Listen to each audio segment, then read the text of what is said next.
we're hiking up the New Dixie Mine Road up to the plateau. It's one of my favorite spots, always has been. There's a lot of Indian villages, there's wild cattle roaming around, and a lot of different places to explore, as you can see. Thank you for joining me on my journey, and hopefully we'll find some stuff and learn a little along the way. Here we have the mojave yucca plant. It has many different uses, both as textile and as food. As you can see, this one is in its blooming stage, and the pods right here can be eaten. But other than that, it has many different uses. The spines on the yucca plant can be crushed in order to make soap and or rope, which makes it very interesting. You leave the spine on it, and it acts as a needle so that you can sew and do practically any kind of material work. The roots of it can be used as an animal antihistamine, which also acts as a steroid when they're sick. It's a very interesting plant, and it's good to know. Here is the creosote bush, also known as the Larea tridentata.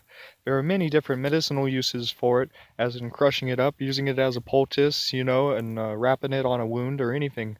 It can be used immediately in the desert if you're in need of aid and don't have anything else. It is also good as an antibiotic, antiviral, antifungal, just about anything. It covers a wide range of ailments and stuff like that, so definitely it's a plant you should know. I finally hit the New Dixie Mine plateau.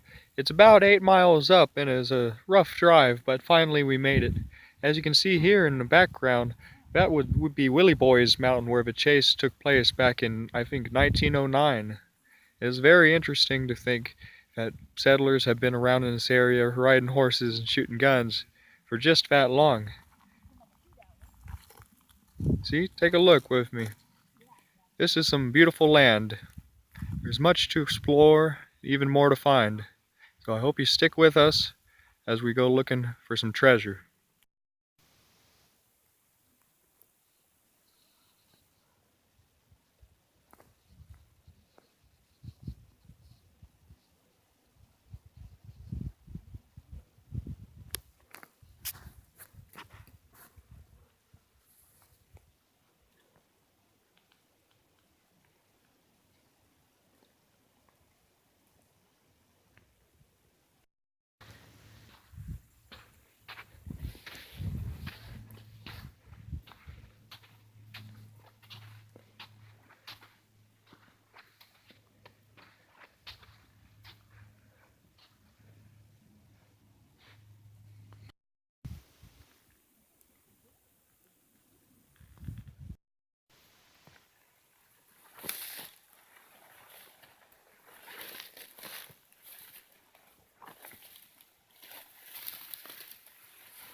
I have an excellent example of our local plant life. It's called ephedra.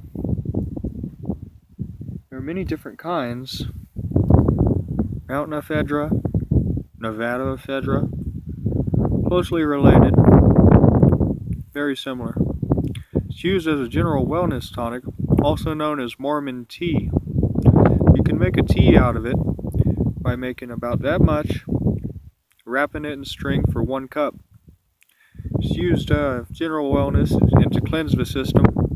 It is very valuable to our desert, you see. One of the great things about ephedra is that if you're out in the desert and you don't have any water, you can always turn to the ephedra in order to keep your mouth from drying out.